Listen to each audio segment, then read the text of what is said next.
Sahipsizler yeni bölümde neler olacak? Öncelikle, Azize ve Devran'ın bebekleri olsun diyenler, beğeni tuşuna basmayı unutmasın. Sahipsizler dizisi son bölümde müthiş sahneler izledik. Devran ve Azize'nin yakınlaşma sahneleri karşımızda olacak. Fakat bu yakınlaşma sahneleri dizimizdeki gerilimi dindirmeyecek. Çünkü Azize kısa süre içerisinde sürpriz bir bilgi öğrenecek. Azize'nin bebek sahibi olabilmesi için tedavi olması gerekecek. Bu haber tüm ailede şaşkınlık yaratacak. Azize ise, Devran'ın bebek sahibi olmasına engel olmamak için ondan boşanmak isteyecek. Fakat Devran bunu kabul etmeyecek. Devran, Azize'ye olan aşkını haykıracak ve bebekleri olmasa bile, bu durumun onun için önemsiz olduğunu açıklayacak. Azize bir kez daha Devran'a aşık olacak.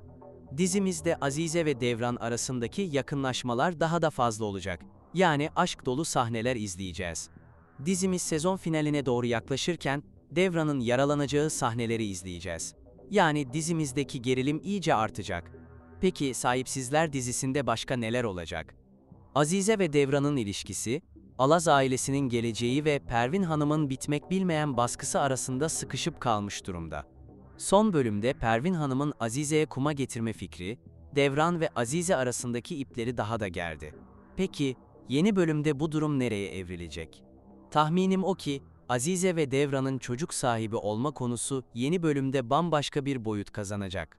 Belki de Azize, Devran'a olan aşkı ve kardeşlerini koruma içgüdüsüyle, Pervin Hanım'ın baskılarına daha fazla dayanamayacak ve bu konuda radikal bir karar alacak.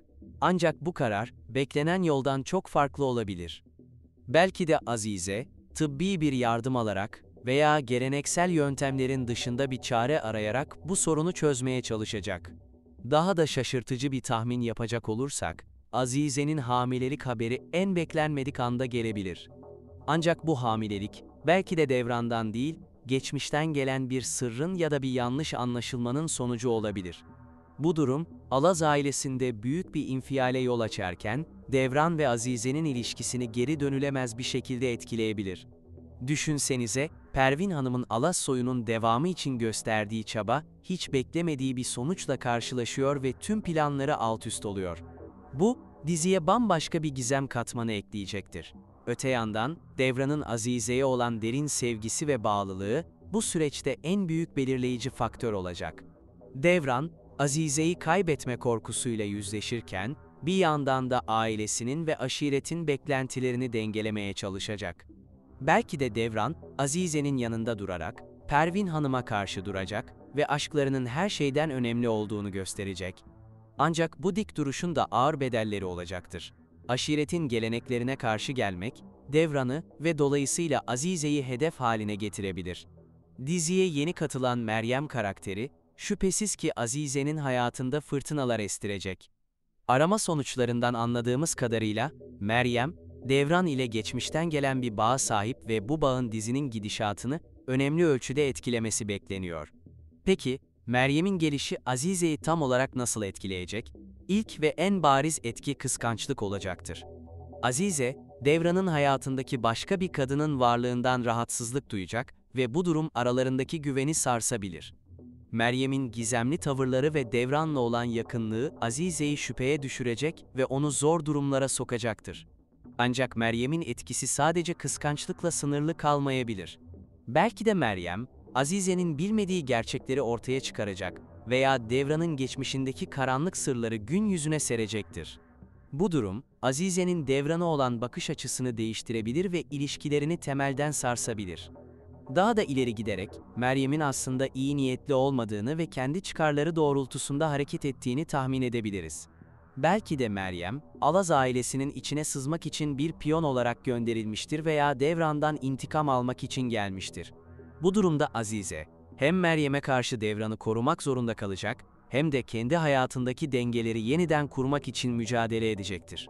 En çarpıcı tahmin ise, Meryem'in Azize'nin geçmişiyle de bir bağlantısı olması. Belki de Meryem, Azize'nin ailesini kaybetmesine neden olan olaylarla ilgili önemli bilgilere sahiptir veya Azize'nin kimliğiyle ilgili bir sırrı elinde tutmaktadır. Bu durumda Meryem'in gelişi, sadece Devran ve Azize'nin ilişkisini değil, aynı zamanda Azize'nin kendi kimliğini de sorgulamasına neden olacaktır. Pervin Hanım'ın Alas soyunun devamı konusundaki takıntısı, dizinin temel çatışmalarından biri olmaya devam ediyor. Azize'ye kuma getirme fikri, bu baskının geldiği son noktayı gösteriyor. Yeni bölümde Pervin Hanım'ın baskılarının artacağını kesin olarak söyleyebiliriz. Ancak bu baskıların yöntemi ve sonucu tahmin ettiğimizden çok farklı olabilir.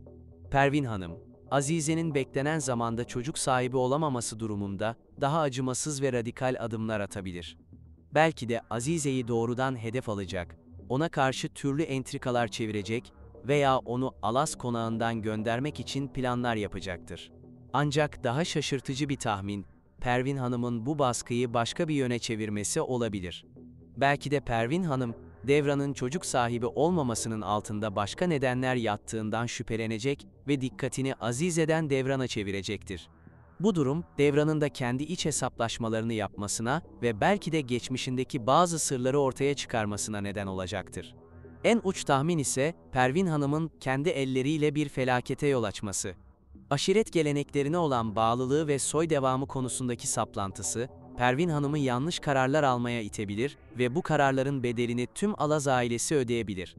Belki de Pervin Hanım'ın baskıları sonucunda yaşanan bir olay, geri dönülemez sonuçlara yol açacak ve Alaz ailesinin sonunu getirecektir. Cemo ve Yusuf, kardeşler arasındaki en asi ve fevri olanları.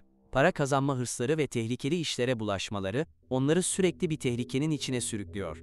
Yeni bölümde Cemo ve Yusuf'u bekleyen tehlikelerin artacağını tahmin etmek zor değil. Cemo'nun Melis'e olan öfkesi ve duygu ile yaşadığı yakınlık, onu daha da gözü kara hale getirebilir.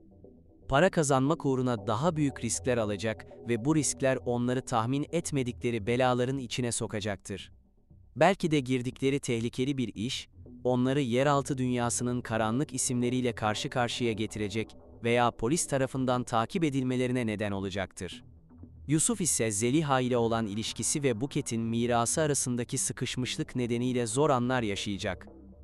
Haşmet'in Yusuf ve Buket'i bir araya getirme çabaları, Yusuf'u ikilemde bırakacak ve onun Cemo ile arasındaki ilişkide gerilime yol açacaktır. Belki de Yusuf, para ve aşk arasında bir seçim yapmak zorunda kalacak ve bu seçim kardeşliklerini sınayacaktır. Daha şaşırtıcı bir tahmin, Cemo ve Yusuf'un birlikte büyük bir tehlikeyle yüzleşmesi olabilir. Belki de bulaştıkları bir iş nedeniyle düşman edinecekler ve bu düşmanlar hem onları hem de kardeşlerini hedef alacaktır. Bu durum, kardeşlerin birbirine daha sıkı sarılmasına neden olabileceği gibi, aralarındaki anlaşmazlıkları daha da derinleştirebilir. En çarpıcı tahmin ise, Cemo veya Yusuf'tan birinin, kardeşlerini korumak uğruna büyük bir fedakarlık yapması. Belki de biri diğerini kurtarmak için kendini feda edecek veya tehlikeli bir planın içine atılacaktır. Bu durum, dizinin akışını tamamen değiştirecek ve izleyicileri gözyaşlarına boğacaktır. Sahipsizler dizisinin yeni bölümü, mevcut tüm dengeleri alt-üst edecek gelişmelere gebe. Azize ve Devran'ın çocuk sahibi olma sorunu, Meryem'in gizemli gelişi, Pervin Hanım'ın artan baskıları ve Cemo ile Yusuf'u bekleyen tehlikeler, izleyicilere nefes kesen anlar yaşatacak. Şaşırtıcı bir öngörü olarak, yeni bölümde Azize'nin geçmişinden gelen ve hayatını tamamen değiştirecek bir sırrın ortaya çıkabileceğini düşünüyorum. Belki de Azize'nin ailesinin ölümüyle ilgili bilmediği gerçekler gün yüzüne çıkacak veya Azize'nin aslında Alaz ailesiyle hiç tahmin etmediği bir bağ olduğu ortaya çıkacaktır. Sahipsizler analiz videomuz bu kadar. Yeni video kısa sürede karşınızda olacak. Tekrardan görüşmek üzere, hoşça kalın.